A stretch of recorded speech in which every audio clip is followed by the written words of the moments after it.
1830년대에 미국과 영국의 여성 운동가들은 노예제 폐지 운동에 주력하였으나 점차로 금주 절제 운동과 기타 여러 가지 사회 개혁 운동에 적극 참여하게 되었다. 반면 한국의 여성들은 권리 신장을 위한 투쟁에 앞서 민족을 구하고 독립을 하기 위한 운동에 동참하였다. 근래에 와서 여성 지위에 대한 관심이 고조됨에 따라 여성 운동에 대한 연구도 활발히 전개되고 있다.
내가 착하게 행동하면 다른 이도 그럴까?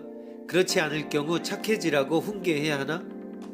인간은 이기적인 존재이기에 그저 착해지길 바랄 수는 없는 일입니다. 그렇다면 인간은 이기적이라는 전제 하에 착한 행동을 증폭시킬 방법은 없을까?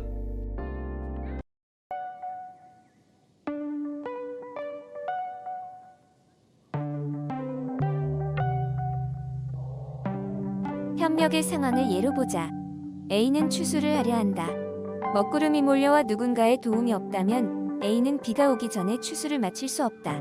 오늘 추수하지 못하면 곡식은 썩고 만다. A는 이웃인 B에게 도움을 청했다. B의 곡식은 아직 여물지 않았다. A는 B 추수할 때 돕겠다고 약속했다. 죄수의 딜레마처럼 수치를 정해보면 A가 혼자서 추수를 할 경우에 얻는 보수는 5, B가 A를 도와줄 경우에는 보수가 9라고 하면 B의 경우에서는 A를 도와주었으나 A가 B를 도와주지 않을 경우 A를 도와주느라고 허비한 시간만큼 보수의 피해를 받게 되어 보수가 3이 된다. A를 도와주지 않고 혼자서 추수를 했을 경우에는 보수가 5가 되고 A를 도와주었을 경우 A도 B를 도와준다면 A의 보수와 같이 9에서 A를 도와주느라고 허비한 시간만큼을 감해서 7의 보수를 얻게 된다. 둘 다 서로 돕는 경우에 각각의 보수가 가장 크므로 돕는 것이 최선의 전략이 된다. 현실을 감안하면 이런 협조는 한 번이 아니라 계속해서 반복된다고 가정해야 한다. 반복을 전제로 최선의 전략을 겨루는 경기가 있다. 최고의 전략은 받는 대로 돌려주는 전략 T48이다. 이 전략은 단순하다. 1. 처음에는 협력하라. 2. 그 후에는 상대편이 이전에 취했던 것과 같은 방식으로 움직여라. 이 전략을 이상의 죄수의 딜레마에 적용하면 자신의 이익만을 챙기는 것이 유리할까? 아니면 협조하는 것이 유리할까?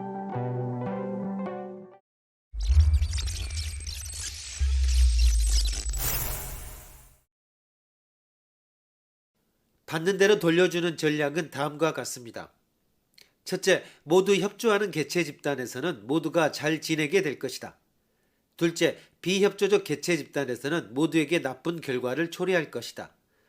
셋째, 집단에 속하는 개체 중 일부는 협조적이고 일부는 비협조적일 경우 협조적 개체들은 다른 개체들이 비협조적 행위를 하는 것을 발견하자마자 협조하는 것을 그만두는 한 계속해서 좋은 결과를 누릴 수 있다. 그러면 어떻게 개인들이 협력하기 시작하는가? 친족에 대한 이타주의는 유리한 결과를 낳고 친족에 대한 이타심으로 인도하는 유전자는 진화의 과정에서 보다 많이 살아남을 것입니다. 아마도 협동은 이러한 뿌리에서 발전되어 나왔을 것입니다. 이렇게 보면 협조적인 개인 집단의 초기 구성원은 혈연 관계를 맺고 있었을 것으로 추정됩니다. 처음 발생한 협조적 행동은 그러한 협력은 협력의 결과로 인해 협력하지 않은 사람보다 더 나은 상태에 있게 된 안정된 집단이 존재하는 한 퍼져나갈 것입니다. 이것은 놀랄만한 결과입니다. 받는 대로 돌려주는 전략을 채택함으로써 우리는 바람직한 방향으로만 순환을 촉진시킬 수 있습니다. 적절한 조건이 주어지기만 하면 받는 대로 돌려주는 행태는 비협조적 행태를 제거할 수 있습니다. 반면 비협조적 행태는 받는 대로 돌려주는 행태를 제거하는데 많은 어려움을 겪을 수밖에 없습니다. 받는 대로 돌려주는 전략은 그렇지 못한 전략들을 밀어낼 수 있고 충분히 그 전략을 택하는 방법으로 사람들을 고무시킬 수 있는 전략입니다. 받는 대로 돌려주는 전략은 사람들을 협력하는 방향으로 유도합니다. 그리고 그렇지 못할 경우에는 반격을 가함으로써 벌을 줍니다. 이 전략에 하나 더 추가되어야 할 것은 용서의 전략입니다. 만약 상대방이 배신함으로써 피해를 줄 경우에는 같은 전략으로 응수를 해야겠지만 상벌 전략의 효용성을 통해 서로의 이익을 최대화하기 위해서는 그리고 미래를 위해서는 상대방이 자신의 잘못을 깨닫고 협력의 방향으로 돌아오길 원하는 경우에 용서를 해주어 더 나은 결과를 모색해야 할 것입니다. 받는 대로 돌려주는 전략은 추가된 용서의 전략을 통해서 더욱 완성도를 높일 수 있고 더 나은 보상을 기대할 수 있을 것입니다.